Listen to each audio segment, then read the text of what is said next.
We want to take this opportunity to express our gratitude to our gurus, who prepare us and encourage us to embark on the journey of knowledge. There's one more factor that makes us emotional. Two revered figures who deeply miss our dear Guruji and Veera. In our hearts, let's bow down to them and offer our prayer. Without them, it's impossible to be where we are today. However, we are so fortunate that the Institute has an archival section where the precious treasure of the classes has been preserved in the form of articles, audio recordings, video recordings, so that we can all experience, relive Guruji's and Geetaji's classes.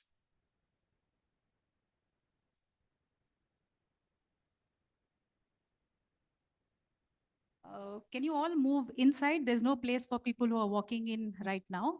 I request you to move in and we'll continue.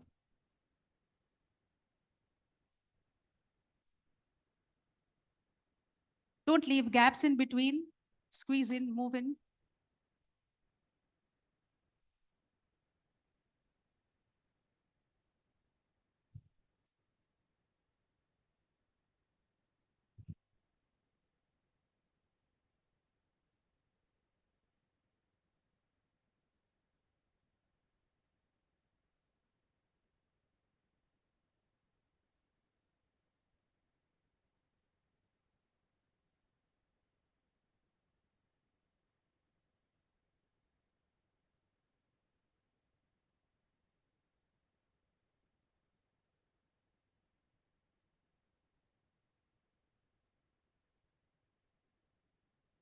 So I was giving it a thought, what could be remarkable about this day specifically, and what are the processes that we experience?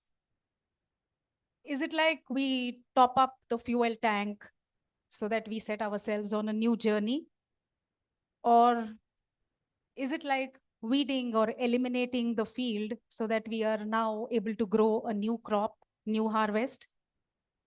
Or is it like setting the console of an audio system where all the mechanical adjustments are just right so that the sound quality is good, so that the transmission is uninterrupted?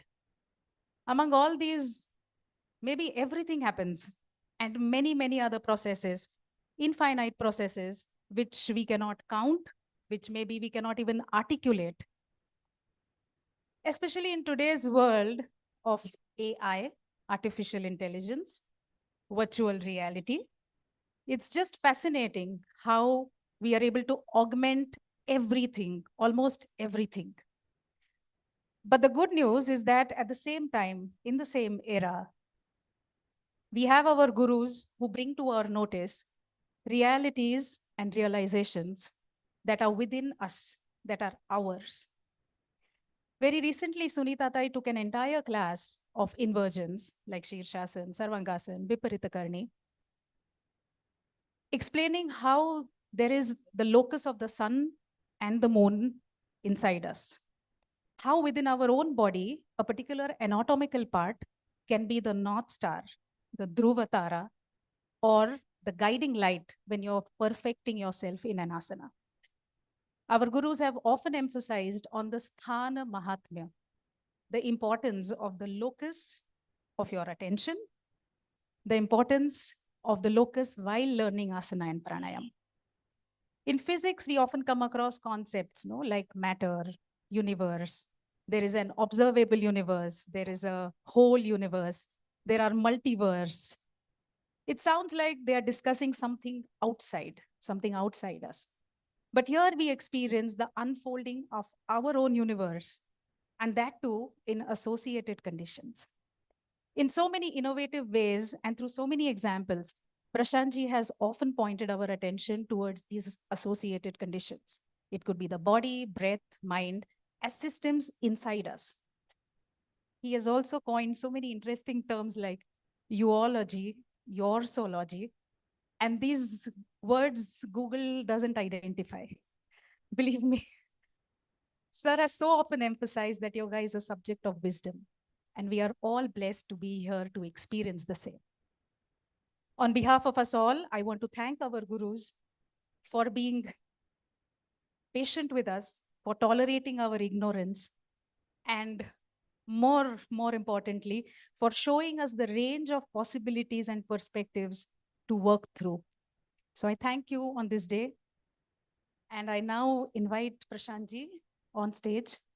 We have a lot of questions that we want to ask him. So this session is going to be in continuation with the Q&A that we had done on annual day, if you remember. Yes, we are going to have Abhijata to converse with him.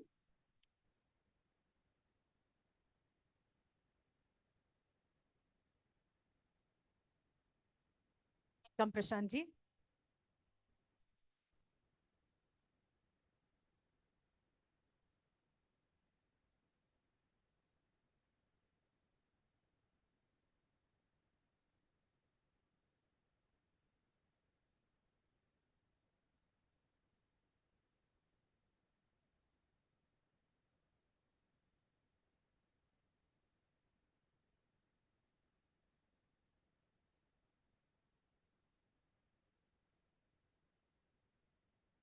Before Abhi commences, let me give you a little taste of how we are observing these days in the institute right from inception. We don't here just gather for a kind of social, but we gather here for something to become sanctified and auspicious. So this is how we used to commence. Can you all hear? Okay, Michael. So I used to chant and recite certain mantras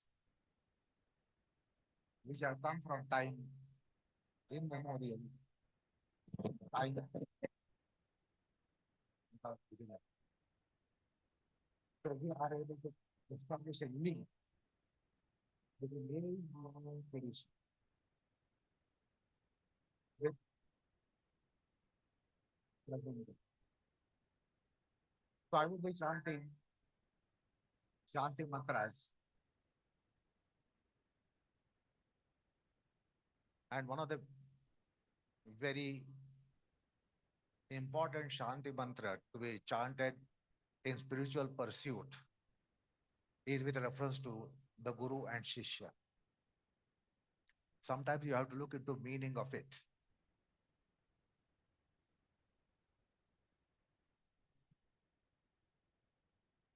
Om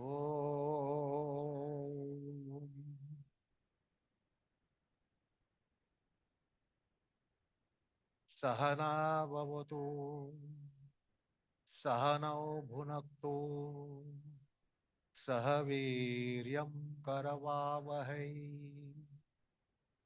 तेजस्विनामधितुमस्तु मा विषये मा विद्विषावहै ओम शांति शांति शांति ओम पृथिवी शांता सा अग्निना शांता सा मे शांता शुचिगम शमयतु अंतरिक्षगम शांतं तद्वायुना शांतं तन्मे शांतकम शुचगम समयतु द्यौ शांता सा आदित्येन शांता सा मे शांता शुचगम शमयतु पृथ्वी शांति अंतरिक्षगम शांति द्यौ शांति दिशा शांति अवांतर दिशा शांति अग्नि शांति वायु शांति आदित्य शांति चंद्रमा शांति नक्षत्राणि शांति आप शांति औषधय शांति वनस्पतय शांति गौ शांति अजा शांति अश्व शांति पुरुष शांति ब्रह्म शांति ब्राह्मण शांति शांतिरेव शांति में अस्तु ओम शांति शांति शांति So it is invocation for us to have peace of all kinds. And therefore, the invocation went to all quarters, all various forces who are presiding deities over the creation and over us. And therefore, we were beseeching this comprehensive Shanti by Shanti mantras, a set of Shanti mantras which you have in our tradition, in our scriptures. And it was a regular kind of ritual in our celebrations or chant from Bhagavad Gita. The Bhagavad Gita discourses, I have covered 18 chapters during some 30, 40 years of our celebrations. And now we are in the 50th celebration. So I just wanted to give you a little taste how it all commenced 50 years back. I want that this should be taken forward by the students of yoga, students of the institute as a legacy. Namaskar. Thank you. Over to Abhijata.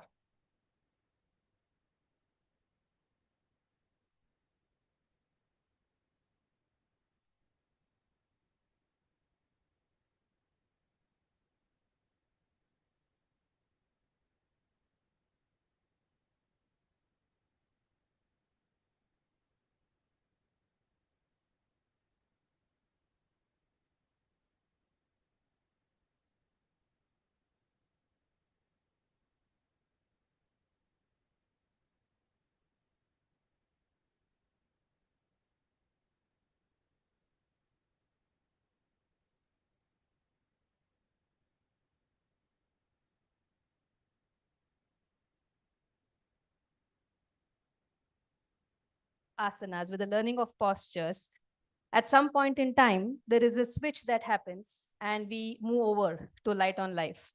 And Prashantji, often in classes, you have mentioned that you shouldn't get caught in doing. Can I have a demonstrator on stage?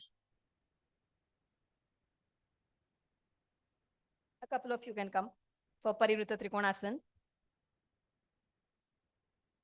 Okay.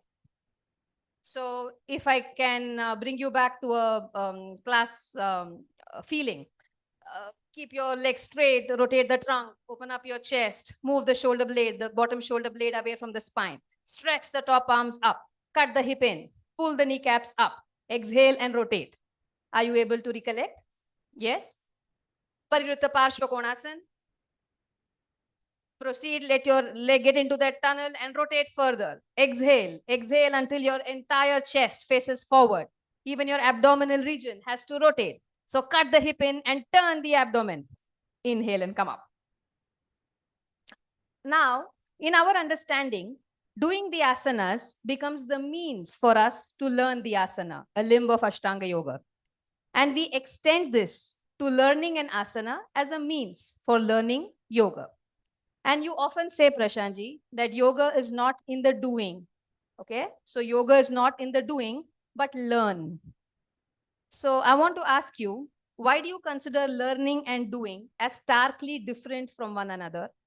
If indeed they are different, how do we use this doing Parivritta Trikonasana to learning Parivritta Trikonasana?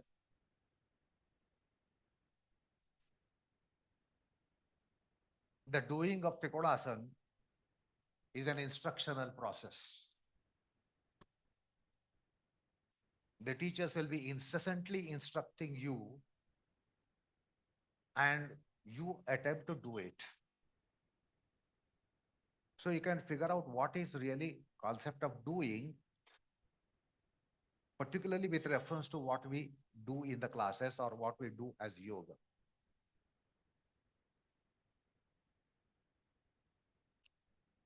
So primarily it is instructional. But it will be done that way for a couple of weeks, couple of months, couple of years as a beginner.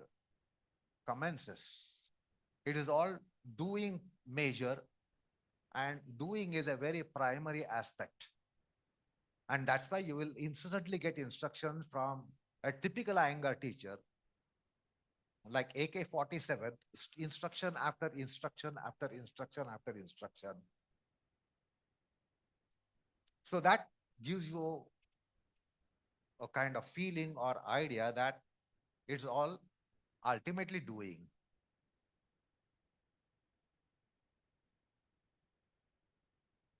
But when you are familiar with the position, maybe you will become familiar, like Paryutta Trikonasana that was shown is perhaps a little difficult, but simpler asana. It doesn't take much time, and there is not much even to do after a while.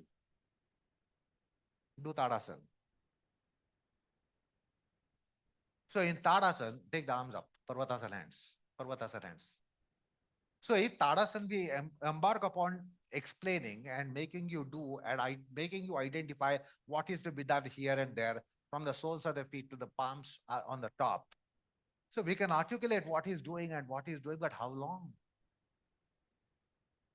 Suppose I keep in the Tadasana and just depend upon instruction about doing. It will exhaust in a minute or so. So he comes here year after year after year, decade after decade after decade, Tadasana, feet together, toes together, legs straight, knees tight, arms up, shoulders back, shoulder blades in, sternum up. First year, second year, third year, 10th year, 20th year, 30th year, 50th year, as we are in the 50th year.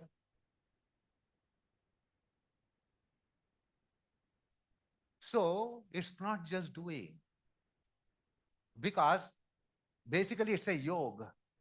Yoga means coming together.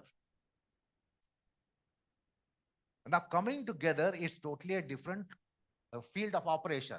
Suppose I am all alone in my room, what would I be doing now?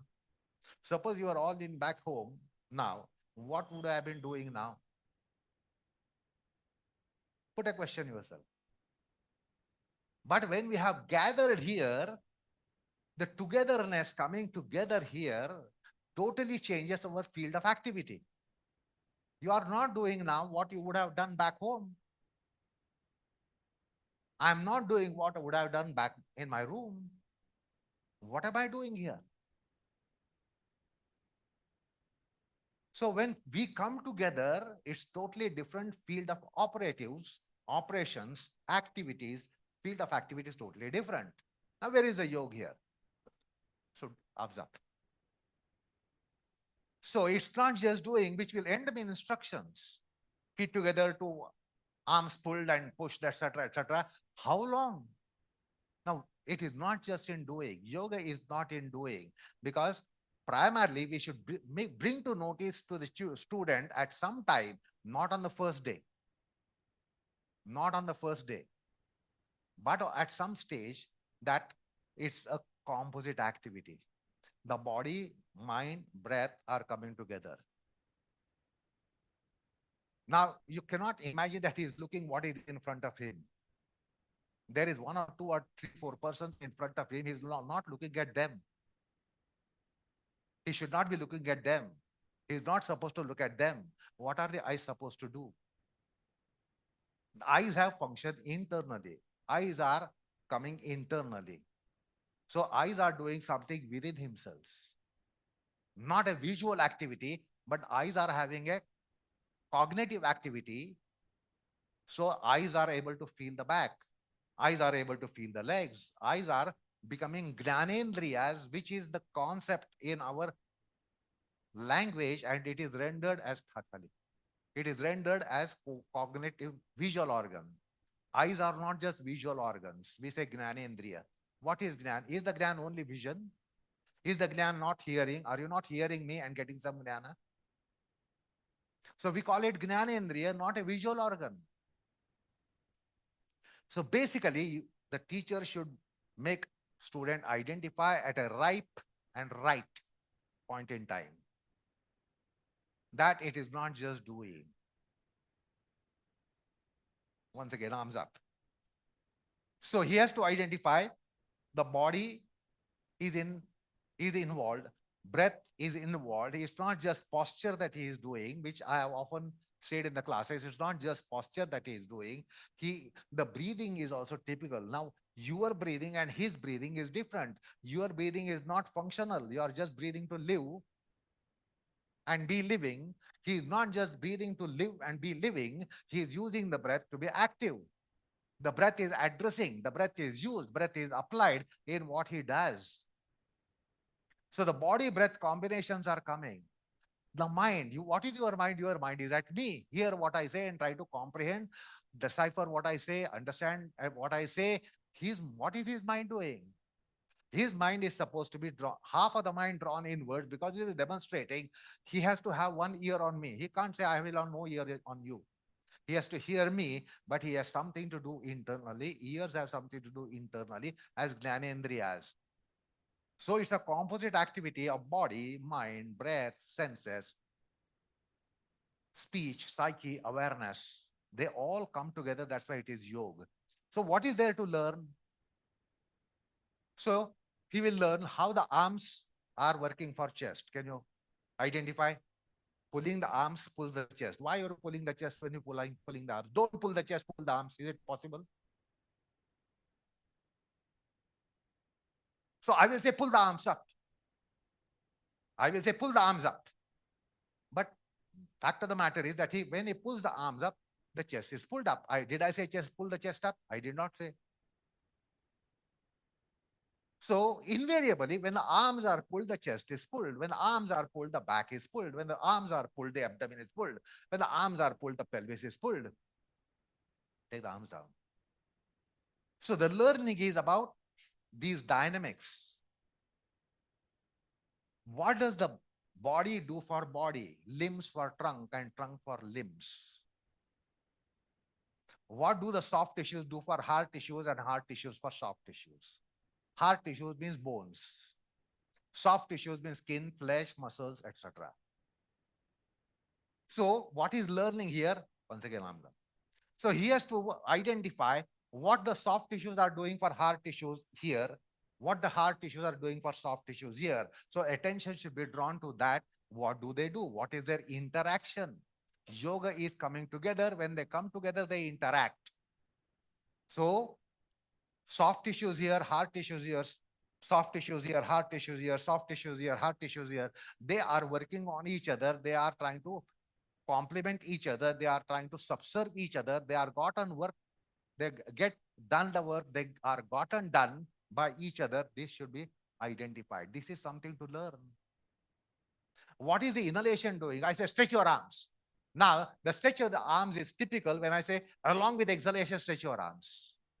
Chemically, it is different. Then I say, along with inhalation, stretch the arms. It's a different stretch. While we use the one word, stretch, stretch, stretch, stretch. And this is the Bob Body Iyengar class. Take the arms down. There is no class which will never utter the word stretch. Suppose we put a condition taboo not to use the word stretch and conduct a class. The teacher will have to seal the mouth because nothing else can be said. So suppose on a day I put a condition, take a class, but don't use the word stretch and proceed. Teacher is paralyzed. So that's only one word. But internally with composite dynamics, it works differently. Like when we come together, we are in different function than being isolated. So in asanas, there is much to learn. So you take the arms down. So another version of Tadasana. So here Tadasana, I said try to understand what is the posture. This is articulated by teacher. Feet together, toes together, ankles together, knees tight, quadricep tight, ejector quadricep, waist tight, elevate the waist, elevate the diaphragm, elevate the abdomen, open the chest, shoulders back, shoulder blades in, sternum out. Teacher will say all those things. That's the posture. But when it is yoga, primarily body, breath, mind coming together at the first instance, that's how the first step taken, make the student aware of body, mind, and breath. Now I will tell him, try to take it, do it as a breathesture. What is Tadasana breathing in the pelvic region? What is the Tadasana breathing in the abdomen, diaphragm, chest? Breathing of the back, breathing of the spine, breathing in the shoulders and arms, breathing of the from the hips and buttocks. So we'll say only buttocks tight, but buttocks tight, the inhalation watch. Can you imagine if it tightens the buttock, inhalation is typical, specific. If I tighten the buttocks and the exhalation is going to be there, it will be typical exhalation. So it should be brought to notice of the student. There is much to learn. It's not just Tadasana posture, it is Tadasana breathasture. The way you breathe, the way you're all breathing now, the way he is breathing is totally different because his breathing is functional in what he does. Your breathing is functional in what you do. What are you doing? You are not bothering about the spine. You are not bothering about the chest. You are bothering about what I say. Are you mindful of your back? Are you mindful of your chest? Now, can he be not mindful about the chest and back? He is mindful. If he is mindful, the breath is doing something. So there is breathasture. What is your mind is doing? It is trying to just comprehend what I say. What is his mind doing? He is comprehending what I say. Plus, the mind is sensing the body, sensing the breath, watching the body, watching the breath. And therefore, the mind has internal function for him. You don't have internal function for the mind here. Do you have? Is your mind bothering the waist? Ask him how much mind is bothering the way about the waist. So he's trying to trim the waist, activate the waist, address the waist, attend to waist. Are you attending to your waist? You are not. So attention should be drawn to these dynamics which are besides postures. That's why I say breathasture and mindasture. Asana, the formula is posture plus breathasture plus mindasture. So this has been formalized out of our teaching processes in our system. And therefore, his mind is engaged, breath is engaged, mind is addressed, breath is addressed. For you, only the body is addressed. So therefore, we should introduce the students at right point in time, right point in time. Once they are familiar with the posture, let's take the next step. Or 50 years, feet together, toes together, legs straight, knees tight, shoulders back, shoulder blades in, sternum out. The teachers will be teaching. Imagine in your class, Guruji comes in, you are going to say feet together, toes together, shoulders back, shoulder blades in. It's of no worth to Guruji. Suppose he's in your class.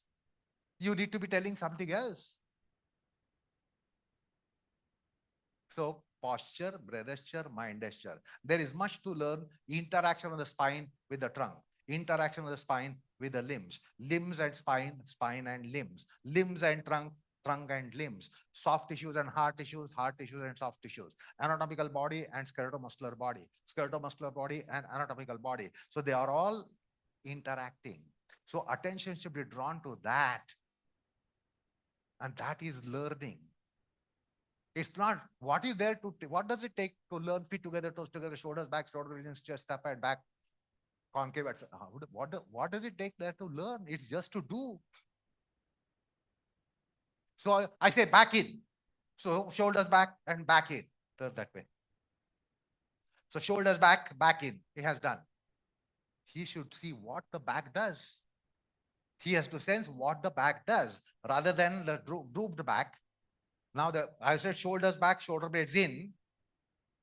He does this. It does something else. Should you not identify that? So you have to learn. He does this, but the breath does something there. He does for breathing. The breathing is different than drooped back, hunched back. So that is what we have got to learn. What are the interactions? What are the interplays? What are the inter-responses? There is much to learn. There is not much to do. Light of Yoga mentions 8 to 10 techniques of Tadasana. So if you just go by technical process, 8, 10 techniques, just checklist. Have I done? Have I done? Tick, tick, tick, tick. Yeah, done everything. It doesn't take much time to do the 8, 10 techniques of Tadasana mentioned in Light on Yoga. But there is endless to learn. So mind does something, something happens to mind. Take the shoulders back formally. So mind does something, something happens to mind. This is for you to identify. Breath does something and something is done to breath. This has to be identified. This is what is the learning matter. We come here to do yoga. We don't come here to learn. So understand the concept of learning. Is that enough? Satisfied?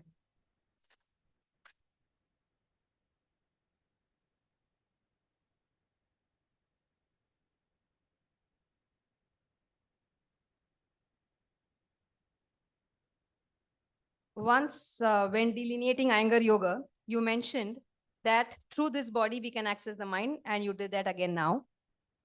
These days, especially, the society has become very sensitive to mental health. And Vilas, you can see. It has become sensitive to mental health, and we have a lot of questions from the student community and also the general the society as to the relationship between the asanas that we do, the pranayama that we do, and mental health. In this regard, I think it's valuable to hear from you again, sir, about your statement. There is a representative component of an anatomical part in the mind. Can Ushtrasan, Urdhvanurasan, Vipridandasan. या ना एकत्र करा हरकत.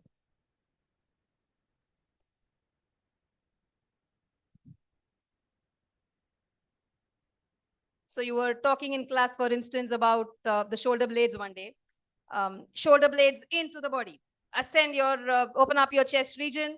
Find out what the buttocks does for the shoulder blades. How will you bring that freedom in the shoulder blade movement? So to repeat, there is a representative component of the anatomical part in the mind. Can you please talk to us about that again, sir? Okay, you people are not displaying, they are not looking at you. So you can take advantage, you can undo, redo, but keep yourself oriented to what you are going to do to finally to show them. Or you can sit for a while, listen.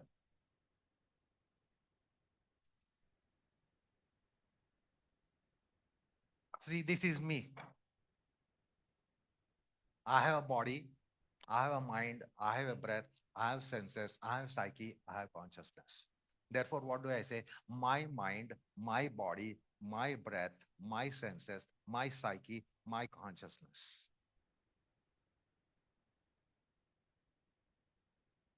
This is like we say, my father, my mother, my sister, my brother, my spouse, my children, my cousins, my aunties. What is meant there? There's a relationship. There is a relationship. Therefore, right. So here we know the condition. I am this, but I have a body, and therefore I say this is my body. I don't say this, I have a body, but this is your body. I don't say I have a mind, but this is your mind. I don't say this is my breath, I have a breath and breathing, but it is your breath. I don't say that. I say my body, my breath, my mind, my senses, my psyche, my consciousness, my memory, my intelligence. That means we are a family within ourselves, which includes myself and my things. Like a family is myself and my people. My parents, grandparents, children, grandchildren, sisters and brothers, their siblings, my people. So when you do any asana, it's not only that you do it, your relative, your body does. So what's your relationship with the body? What's your relationship with the breath? What's the relationship with your mind? What's the relationship with your senses? What's the relationship with your breath? And what's the relationship with your psyche consciousness?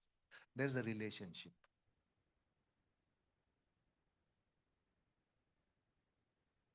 Now, if I have a sister, I just can't say, I have a sister, I have a brother. So I am related to them. So it's a triangle. My brother, my sister, triangle. But I cannot say that sister is not related to that. So my sister, my brother are mutually related. I can't say I'm only related to you. You should not be mutually related. I won't allow you the brother to be treating sister as sister and vice versa. I will treat you as brother. I will treat you as sister, but mutually you should not treat each other. Is it possible? Is it right? Is it justifiable? If they are my relations, they are mutually relations of each other.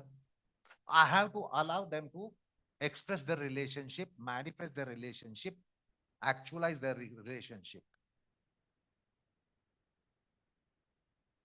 So when we are doing an asana, we do with my body, my breath, my senses, my psyche, etc., etc. So they are all mine, but mutually are they not of each other?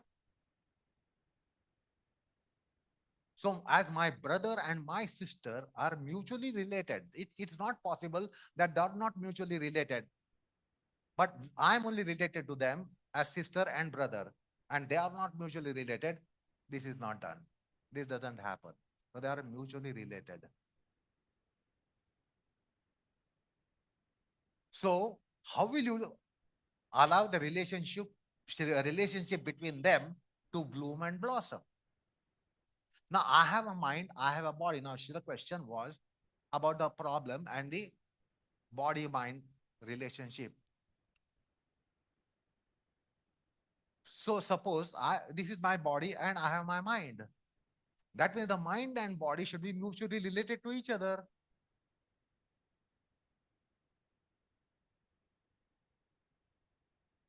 Now, in present world, modern time, we have a concept called psychosomatic diseases only.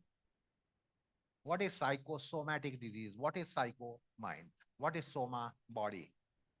And therefore, we have this expression and we are aware of concept like psychosomatic disease. Why only disease? Can there not be psychosomatic ease, psychosomatic extra ease, psychosomatic greater ease? Why only disease? So when they are mutually related, they are not just related to create a disease for each other. They are also meant to be creating ease for each other, extra ease for each other, and super ease for each other, super duper ease for each other. So we don't identify psychosomatic advantage, psychosomatic disease. This is our negative outlook. So when the body mind have a relationship, if you allow them, the relationship to be flourishing, blooming and blossoming, they will work for each other.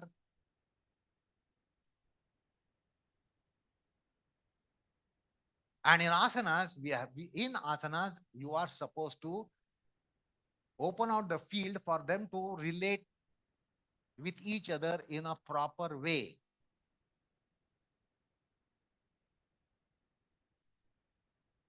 Say, for instance, Abhi is my niece. Now, when she is with me, her relationship as me as uncle and she as niece can flourish and bloom and blossom. Okay. But this instance, her husband walks in. Her in-law walks in. Mother-in-law walks in. Father-in-law walks in. Something happens to our relationship. It is slightly eclipsed. Is that right? So if the relationship has to be bloomed and blossomed, ideally we should be only alone. Then the relationship will bloom and blossom. She will say, Mama, I will say, my niece, she will say, my uncle, my uncle. But when husband is inside, some friend is inside, some social relationship is in sight, Mama becomes uncomfortable to her around. When husband is coming right next to her, I become uncomfortable. My presence becomes uncomfortable. Why? The relationship gets eclipsed.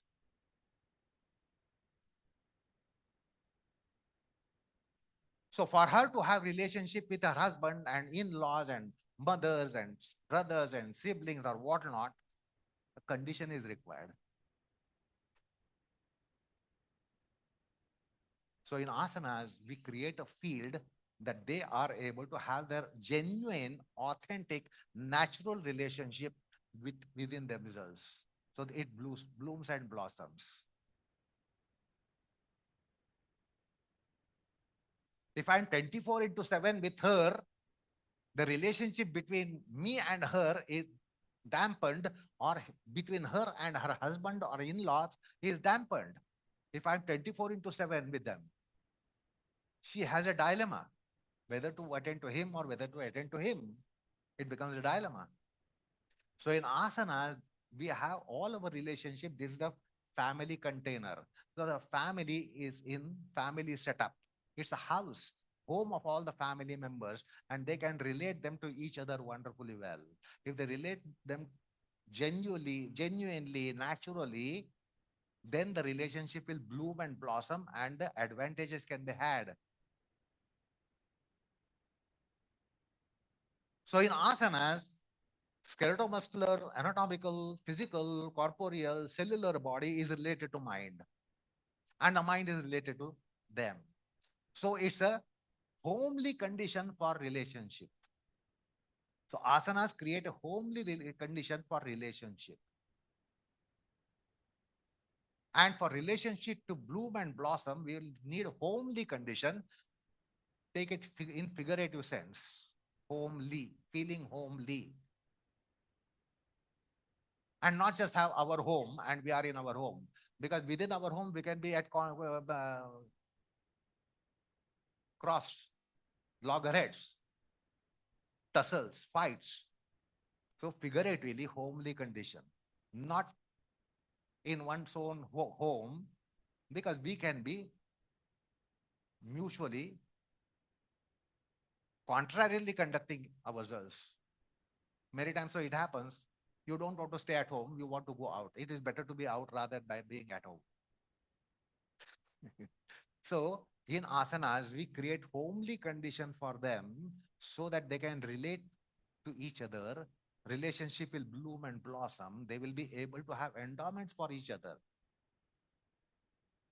There is an endowment of your body for your mind and vice versa. And there is also opposite possible. If you have vexing body, troubling body, problematic body, painful body, all the time having complaints here or there, does your mind say, I'm comfortable? It doesn't say, mind doesn't remain comfortable. If the body is agonized, body is vexed, body is tormented, body is under pain, sorrow, agony, etc., the mind is also agonized. So see how the relationship is. That means they have relationship. If the mind is vexed, the body will not say, I am fine. The more you suffer, I am fine. Will the body ever say, the more you suffer, mind, I will be better? So you keep suffering. Or it's the other way around, it won't happen. So the relationships are established and they are able to have endowments to each other. In the family setup of our systemic body, they all have come together to really share something and give some positive condition to you. And therefore, in asanas, we create homely condition. So the breath says to my body, hey, my brother, hey, my sister, or brother says to breath, my mind says to body. Then mutually, they have their relationship bloomed and blossomed. Now go to your positions and get prepared. Warm up yourself, loosen up. Until that time, they won't look at you because I will keep them engaged with me. So the point is, in asanas, we relate them to each other, which is their natural relation. There is natural relation. And in natural relationship, the endowments, there is a bounty of endowment. They are able to mutually give to each other. A right asana is that where the breath is able to complement, assist, subserve, be assisted, be subserved by the others. The mind similarly, subserving, subserved, addressing. So homely condition has to be created. Otherwise, you all just create perspiring conditions in our asanas. Because for you, it is a physical culture. So you will say how you will perspire, how you will exhaust. So you will try to make the body dead. And then you say, enough, please come down, relieve. So also the mind will say the same thing. So that's how the relationship should be properly maintained. Now he can be doing in such a way that the mind is tormented or harassed. the body is tormented, harassed. More intensely they start doing, the body can be harassed. Now that's not the dynamics of asanas. They should complement each other. They should support each other. They should work for each other. They should subserve each other. They should be getting subserved by each other. That's the dynamics of asanas, so that they have comfort. Therefore, sthira sukham asanam. Definition: prayatna shaithilyam. Now you believe struggle, struggle, struggle, struggle until you are dead duck. Now that's not the theory. That's not the principle. Prayatna shaithilya ananta samapatti is a characteristic of asana, not the effect of asana. Effect of asana is tato dvandvana vighataha. So when they come in good relationship, what is called as good family setup, then what do you get in family? In a very good setup, what do you get? What's the endowment? Similarly, it is tato dvandvana vighataha. So the body-mind relationship is well established, suitably established, so that they can give for each other, take from each other. Now, that's why a depression case, what's depression case described as crestfallen, drooped shoulders. If I am like this, you will know, you will not say I am very positive in mind. You will say something is wrong with me. Is that right? Sternum in, back out, shoulders drooping. You will never say he's positive in mind. You will say something has happened to the mind and therefore drooping shoulder. Crestfallen. What's the word crestfallen? Stand up. Stand up. All of you stand up. You know, what is crestfallen? What is identified by crest? What is denoted by crest? This is crest. This is crest. Sternum is the crest. What in class you hear? Sternum, sternum, sternum, sternum. There is no Iyengar teacher who will banish the sternum term from the class. No sternum, no class. So that sternum, that's the crest. So crestfallen means drooped shoulders. Drooped shoulders, negative mind, frustrated mind, dejected mind. That's why it is called crestfallen. So rather than crestfallen, go for crest lift. Crest lift. Now you will see, you will identify that the minds are positive and minds are not negative, minds are not sorrowed, the minds are not depressed. So the relationship between the sternum and the mind is even in the spoken language. Crest, crestfallen, crest elated, crest lifted. So that's the relationship between anatomical parts of the body. So different anatomical positions are taken in different asanas. Now, if very depressed person, generally the head is down, eyes are down. So therefore, we have positions where the head is gone back. Bhujangasana, the Ustrasana, go to your back arches. See what is happening to head. Head is taken back. If the head is taken back, shoulders don't droop. Shoulders go back. Shoulders are rolled back. So that's the condition for stimulating positive mind. The sternum is forward, head is back. So we are not just having a physical body, it's a chemical complex. The body is chemical complex, not just physical structure. So find out, working on thyroids. Working on thyroids. So you know how the thyroids work for metabolism and how the thyroids work on mind. So we have the pineal pituitary above the eyebrows. Now when the head is down, pineal pituitary, how is the pineal pituitary? Now here there is a stimulation. So the body is a chemical complex. Now because it is chemical complex, through the various positions, we try to trigger the chemistries, and those chemistries will work on mind. So negative mind will become positive mind by even just physical posture, physical positioning, because for you it is a physical position, but these are different chemistries. These are different chemistries of the heart region. These are distress chemistries of the abdominal region. So we have the endocrine system in the trunk region and the head brain region. So it's a chemical complex. So we say chemistry is gelled well, relax.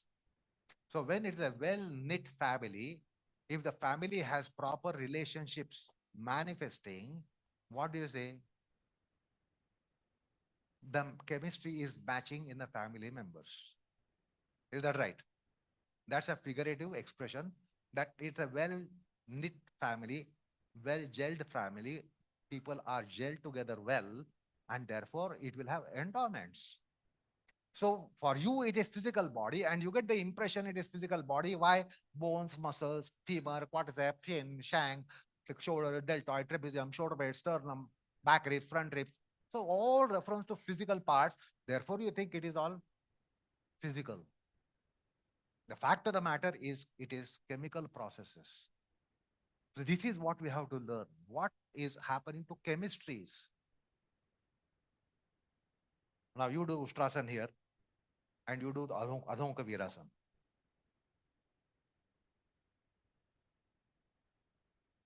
So you will only say difference in posture. Is that right? This is a back arch, you call it back arch, and you say it is forward bend. So only you try to characterize it by the posture of it.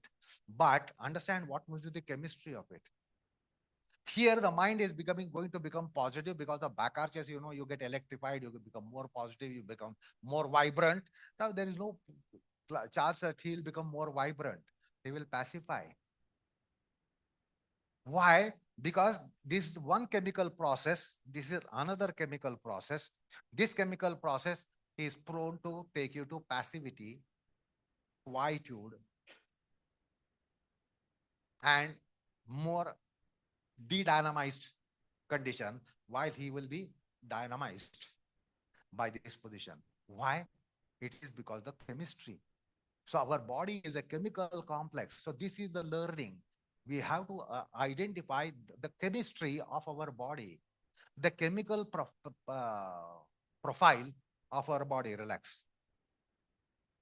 So this is learning. Otherwise, you learn this as a physical culture, physical endeavor. Come here, do gym workout like a thing, get perspired, get exhausted, become dead. Oh, I have exercised, I've consumed, I have burned the calories. Yoga is not burning calories.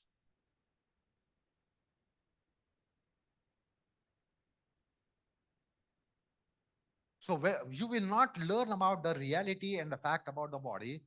Like, don't take recourse to book of anatomy by that Gray. I don't see, he's called Gray. His name is Gray. And his book of anatomy is now standard book, universal book. There are so many gray areas. Apologies for working on his name. But figuratively, what is gray? So there are lots of gray areas. And I need to warn the students of present generation, for them, that's the Bible of yoga. Gray anatomy. Every teacher will try to keep it well versed in gray anatomy, so that anatomy is known, physiology is known, and therefore they will say you can be a very good yoga teacher. That's why I said these days medicos are dabbling, paramedicos are dabbling with yoga. In ancient times, Ayurvedis did not dabble. They were also medical system. They did not dabble with yoga. Today, allopathic doctors or modern medicine, they're all dabbling with yoga, thinking that they know the body the best than any other person. The point is the body has a chemical profile. It's a chemical complex. Countless chemical processes are there. That's how you have to look at, try to study the postures. Chemically, how do they work rather than physically, how do they work? So that needs education. You need to learn something. You need to study something. Our time yoga teachers will be seriously studying medical books, paramedical books. They don't even look at the books of yoga. No, but medical, paramedical. Because that's currency of the day. Because people come here for physical fitness, and therefore they should be convincing you how this is good for liver, stomach, colon, bladder, spleen, pancreas, how endocrine system works, how the digestive system works, how it works for various systems, so that we are all health mongers. In our time, all the yoga seekers are health mongers. And therefore, the present day teachers will see that they are well versed in that aspect so that they can convince you. Jokingly, I have said, nobody comes to yoga with a proposal. I want to improve my next life. What will you do for us? We have next life. As Indians, we know it. We should believe it. We do believe in it. But nobody comes to yoga teacher to say, I want to improve my next life. I should have birth in better parents, better house, better amenities, better conditions, conducive conditions. What do we do for that? We don't do anything. I want to be fit in this life. Although we know that we are eternal beings. So the vision has to be opened out while you are learning yoga, and not just make you know about where is the shin, where is the femur, where is the quadricep, where is the sternum, what does it do, how you can use it. So we have to know the relationship between the sternum, Adhomika Virasana, and mind. Sternum, Ustrasana, mind. Totally different manifestation. He walks out, I am positive, I am electrified. While he says, I am relaxed, I am passive. That's the relationship aspect. Let me just make a final statement there. I have a sister, and sister has me as a brother. Now we have one relationship, brother and sister mutually, but then it manifests differently. I'm in utter difficulty. Sister comes handy. The sister is in utter difficulty. I can come handy. Brother has a success. Sister will rejoice. Sister has a success. Brother will rejoice. So relationship is one thing, but how the relationship manifests is different. So sternum and mind relationship is one. But sister in difficulty, how the brother comes handy is one thing. Then sister is comfortable and brother is around. Or brother is in difficulty, sister is around. What is the role of sister? Brother has no problem, sister is around. What's the role of sister? So relationship is one thing, but the manifestation of relationship is another thing. So for instance, you do Ustrasana, you do Shirshasana. Now try to figure out the relationship between them is that they are siblings, sternum and mind, sternum and mind. They are relationships. How does the relationship manifest there? How does the relationship manifest here? So this can give him sobriety. It can give you balanced mind, even mind, pensive mind, reflective mind. But there, it's a different thing.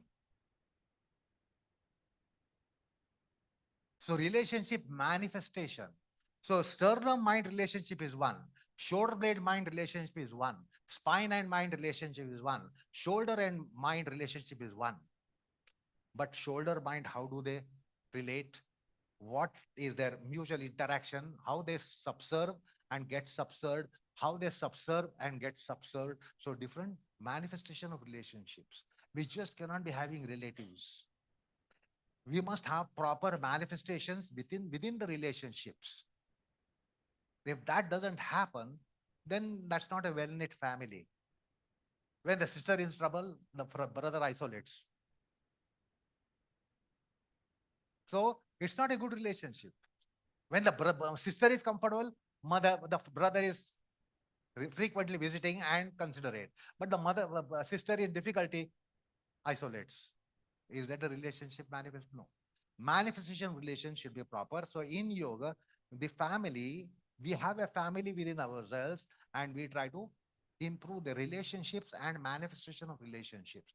So what the mind does for sternum and vice versa, what the mind does for sternum and vice versa are two different things. Tu pude vak, Adho Mukha Virasana.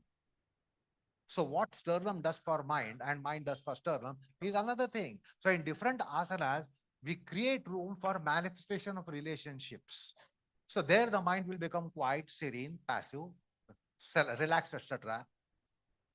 So the relationship differently manifests. They are brothers and sisters. Maybe sternum brother, mind sister, or vice versa. Relationships are same, but they manifest differently. So imagine somebody doing this, somebody doing this, somebody doing this, somebody doing Trikonasana, somebody doing Sarvangasana, somebody doing Janushirshasana, somebody doing Marichasana. So we allow the relationship to bloom and blossom differently in different asanas. Come down. Is that enough? Or enough is enough?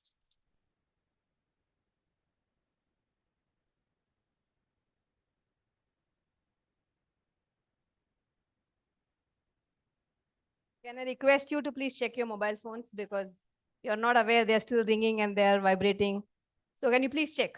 I'll wait.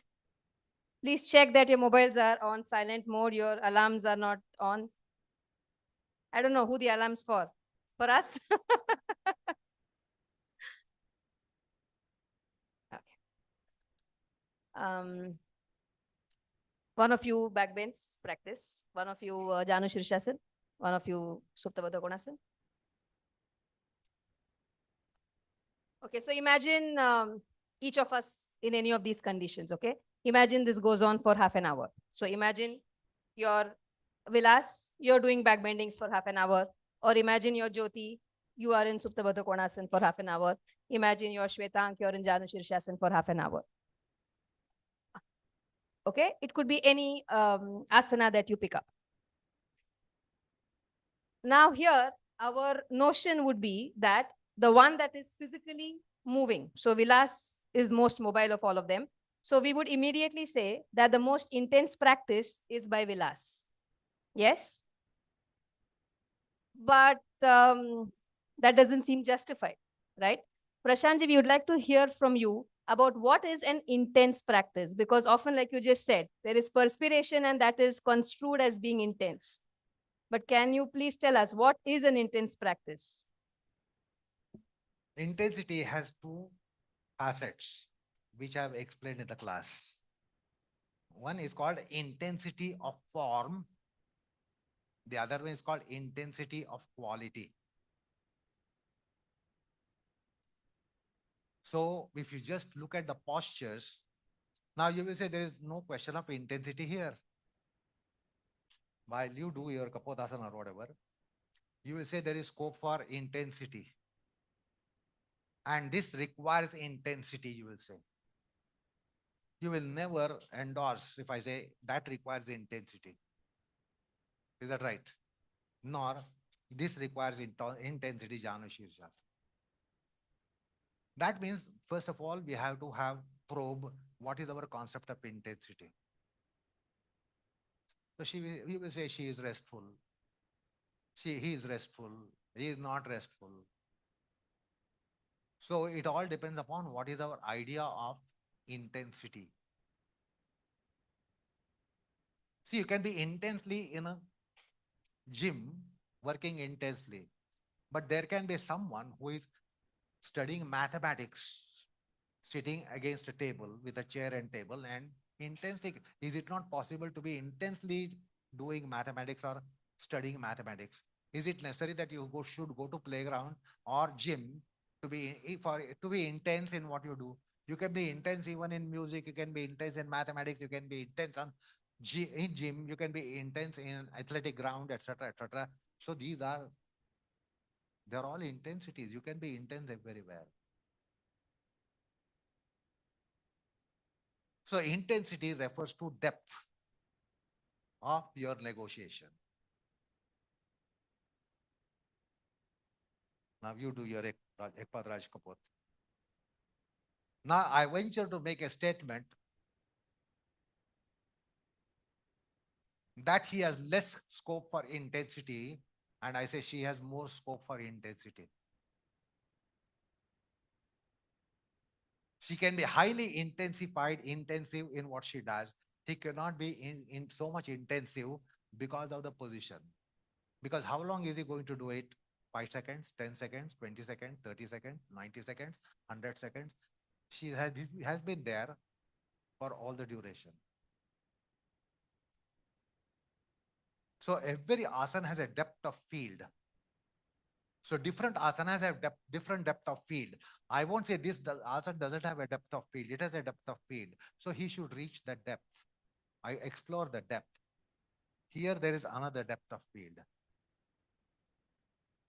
Like in swimming tank, you have tanks where 3 feet water, 5 feet water, 10 feet water, 50 feet, 15 feet water, 75 feet water. Is that right? That means the depth is different in swimming pool, which you don't see from peripheral level of the water. It's all water tank. Unless they denote that this is 3 feet and this is 15 feet, you will not know from surface that this is 3 feet and this is 15 feet. So if he's 3 feet waters, he must scrub the basin of 3 feet tank. Now you can't expect him to go to 15 feet when it's only 3 feet. But however, the 3 feet is the depth. Now for her, the depth can be more. So you can relax. So the concept of intensity, it is intensity, not outensity. In asanas, you are supposed to go in.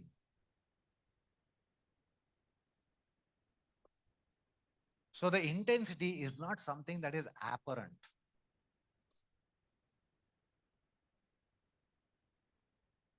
The water tank has some depth of say maybe 50, 60, 70 feet. What's the depth of the ocean? That's also water. Can you identify the depth of the ocean by looking at the surface of water? You all go to seashore and watch the sea from up to horizon. Do you have slightest idea what is the depth in the deep sea? You only go and enjoy the waves coming, incoming waves, outgoing waves, maybe whatever foam, etc. coming, and then you enjoy the beach experience. We have no idea. We only know the extent of ocean is up to horizon, and we know it is beyond horizon as well. And that's our information that ocean is not only up to horizon, it extends beyond the horizon. But we don't have any slightest clue and idea about the depth of ocean. What is called deep sea? Why it is called deep sea? The deep sea is 10 kilometers from the coast. So you should say distant sea, 10 kilometers away from the seashore. But we say deep sea. Somebody went into deep sea. That doesn't mean went underwater. Doesn't mean that went underwater, but he went 10 kilometers, 15 kilometers from the coast. Now there is invariably very deep sea. So with respect to body, you have limited penetration to go in the body matters. With respect to mind, you have greater chance to go to the depth of it. So he did Raj Kapotasana. Guruji has done Raj Kapotasana. His depth in body is limited. For Guruji, it is greater. So as he advances, the depth of his physical feet, which hypothetically I said it is 3 feet and then 15 feet there. So the more you become profound, the depth increases. So intensity of your practice refers to depth of your practice. What is the depth that you have identified? What is the depth which is being negotiated? What is the depth that is being handled?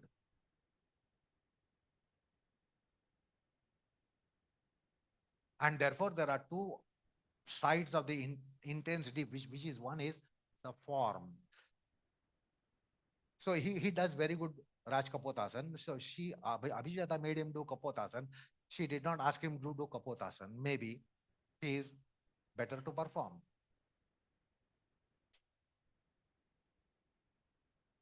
But somebody not performing well can be going deeper. Can be going deeper. The insights are greater. Insightfulness is greater.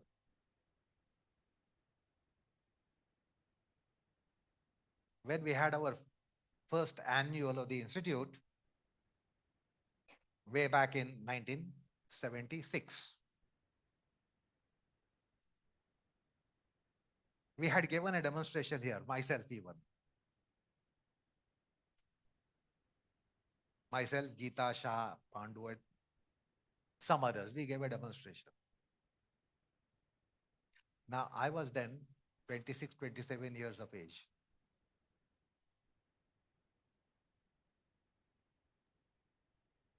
So intensity of form of my Kukudasan, Parsha Kukudasan, ek path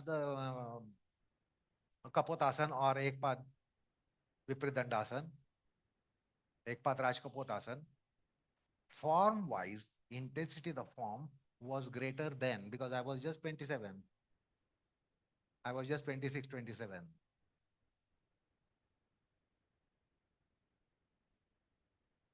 But now at 75, I don't display the intensity of form, but intensity of the quality.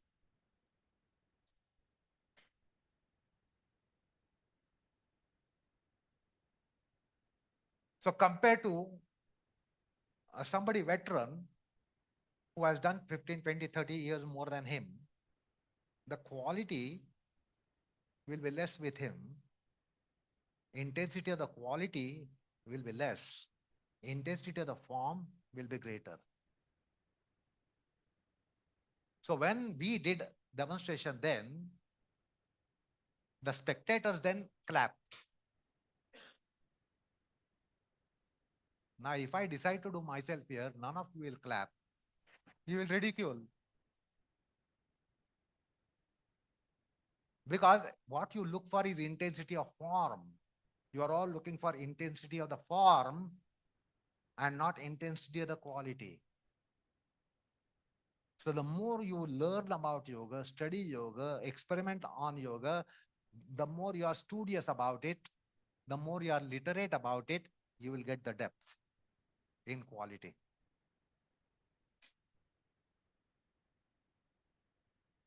So there are two aspects to intensity, intensity of form and quality. The quality in him will augment, escalate, provided he is doing studiously, regularly, selflessly, not having the mind to be a displayer. Because if he is going to be a displayer, he is going to be a demonstrator. Now, somewhere I've made fun with the word there. Demonstration becomes demonstration. So he will be demonstrating himself, demonstrating himself if he becomes demonstration crazy. Because he does well, he goes on performing. He goes on performing, he spoils his psyche.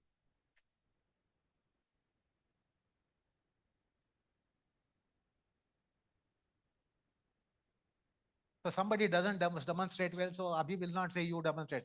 Somebody does well, why did she not pick up someone who is very old and weak and etc. Come and do your Janu Shirshasana? No. Display worthiness is required. Now, display worthiness is to be a demonstrator. If it is to be a demonstrator, then you are demonstrating. If you are demonstrating, then you are demonstrating yourself. Beware of it. This is education which comes by you being studious. So if you understand intensity of quality, then you will know that demonstration is not the process to improve my intensity of quality. Maybe I will perform better. He doesn't do so well back home. He does here, he does well. Correct. What was the material to do here? Motivated. How motivated? Ego. Ego came in. I can show. I will do better. I can do better. The body yielded to him here better. Body doesn't yield to him in his bedroom when it does. Close the room and then do your practice. The body doesn't yield. But here you are all looking at him, the body yields. Because it yields well, he does well. It has nothing to do with the intensity. Intensity is basically how much you are literate about embodiment, how much you have read your embodiment, how much you have understood your embodiment, how much you have understood yoga of position, yoga of asan. He has done Ekpad Raj Kapot Asan. But does he know Ekpad Raj Kapot Asan underlined? In his case, Ekpad Raj. Ekpad Raj Kapot Asan. Asan has a something implication, nuances. So it's not posture, it is breathesture, mindesture. So what is the process? Sthira Sukhama Asanam. What is Sthirata? What is Sukhata? Now, everybody will say you are all very in a Sukhata. These people are not in Sukhata. That's not true. That's a different concept, idea to be Sukha, in Sukha, while you are in your position, in Asana. You are all now having no problem. You say, we are all enjoying. They will not be enjoying. They are not supposed to enjoy because that's a tricky word. Joy raised to n is enjoyment, mathematics. Joy raised to n, therefore the word enjoyment. They have something other kind of sthira. Sukha. What is the sukha? Your pleasure is somebody, here they perform well, I talk well, that is your sukha. I don't speak well, I am not eloquent, I am not so good for your audition. I will say not so good speaker. So you want me to be a good speaker, you want them to be good performers. But when they are doing themselves, there is different good. Last example I will give you and we'll go to next. You all go to a restaurant where you get the eateries and you come out and you say, wonderful. I had a wonderful time, enjoyed. I got a lot of pleasure walking out from a restaurant. It is possible that you walk out from a shrine, and still you are delighted and happy. You said, I had a very wonderful darshan. What is the material of sukha if you are walking out of a shrine? And what is the material of sukha if you are walking out of a restaurant? If you are walking out of an opera, if you are walking out of a multiplex, you can have the same expression. Oh, I enjoyed. Wonderful movie. Wonderful food. What is the material of sukha? What is the material of sukha if you are walking out from a shrine? That there was no crowd. And no jargandi as you get in Tirupati. Hurry up. Nothing of that kind. Wonderful darshan in sanctum sanctorum. You are happy. Their happiness is different than your happiness. You are happy to hear what I say. You are happy. You want to be happy by what you see. They have different happiness. That's a different sukham. What is this concept sukha? Literature, the lexicography, dictionary will not tell you what is sukha. In being an asana, they have one meaning, gross meaning. So they have to have sukha. You are also steady. Maybe your minds are not rambling. Perhaps you can be steady in your position for some time and then you change your legs and make some back and forth movement and you are comfortable. The sthirata. But if I keep you under my spell, you will be steady for a longer time. But suppose my talk is boring, you will be not steady for even a minute. You will make 10 movements in a minute. But if I keep you under a spell, for 10 minutes you will not move. So what is sthirata? What is steady? For you, the body steadiness is only important. But in asana, it is steadiness in body system, breath system, mind system, sense system, psyche system, thought system, speech system, steadiness everywhere. Now your thought system cannot be steady at all because I'm constantly telling you something. So I'm giving you different envisionments, giving you different informations. So there is a turmoil in your intellectual cortex. Different information coming with every statement. Every statement, different triggers to your brain. In asanas, you are supposed to have that composure. One thought. You might be thoughtful, but actually you are full of thoughts. And you say this is thoughtful. You are actually full of thoughts, brimming, thoughts brimming. While in asana, the thoughts should settle. Settled thoughts, serene thoughts, like body, water body, lake, absolutely steady. How is the lake? The same water body, turbulent. How is the lake? So I'm creating turbulence in your intellectual lake because every moment I'm giving different inputs, different triggers, different stimulations. In asanas, that is not a case. It's a pattern. Sthira sukham. That's the sukham there. Steadiness, settled condition.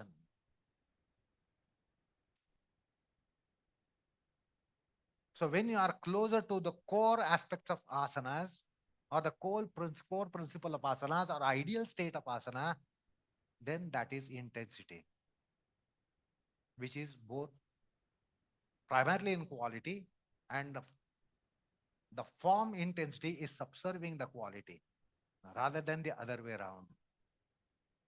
Okay?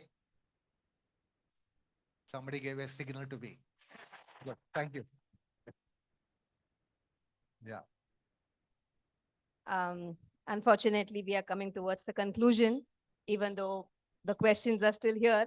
But I think to summarize, this session was a classical example of how the questions may be very simple, but then the answers are so profound. Thank you, Prashantji.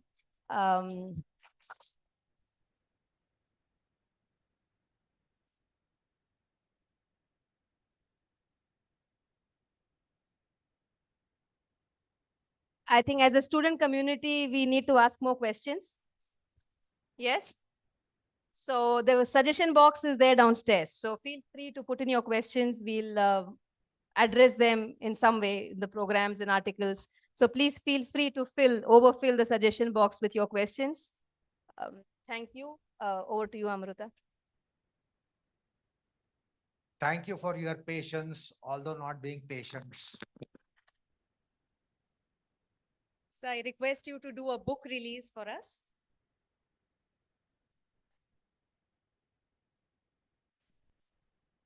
It's the Yoga Rahasya magazine.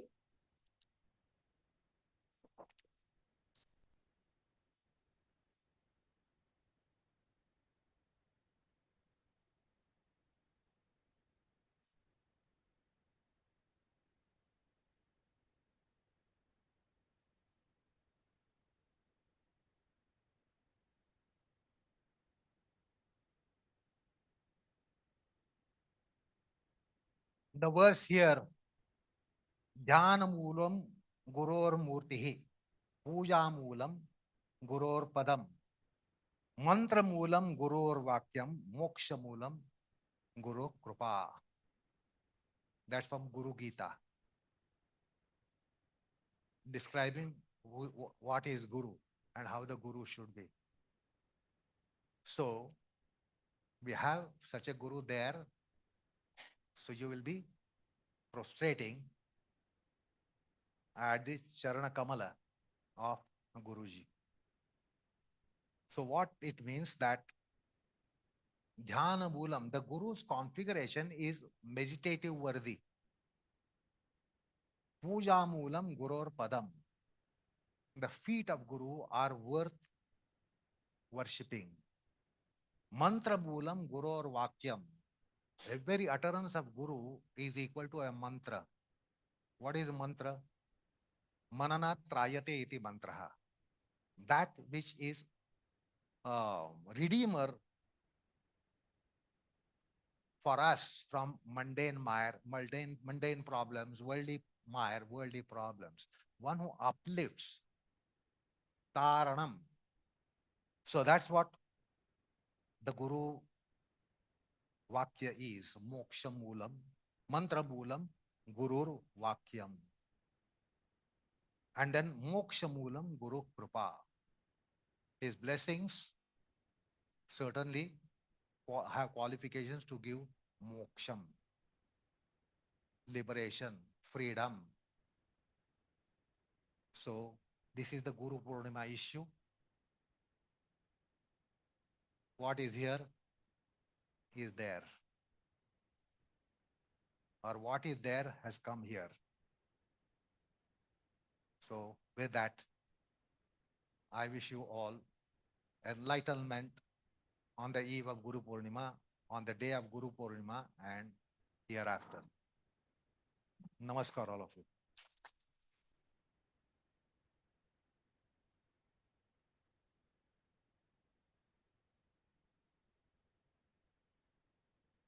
Thank you, Prashant ji, for showering us with the blessings in the form of all the explanations and answers.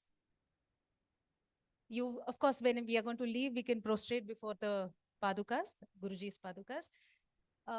Guru Purnima Prasad will be served along with snacks and tea. That's behind the institute in front of the home. There's a small request. Please wear your footwear because the surface is wet and it might suddenly rain. If there is a drizzle, please walk inside. Yes? Without the footwear inside, with the footwear while you are having your snacks. And like I was mentioning, we have a lot of archival stuff at the institute. On this occasion, please take a walk into the library. It will be open. Sonia, I think she's gone. Yeah. It will be open. Take a walk, take a look at the bookstore and explore. Yes. The 50th anniversary celebration t-shirts and the kurtas are also available. Okay. Thank you all.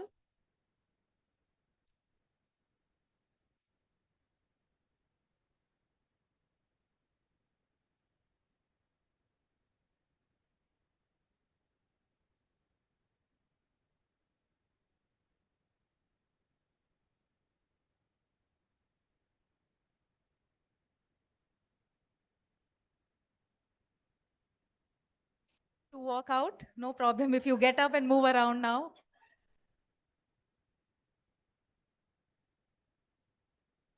Few volunteers who can help us keep the mats back.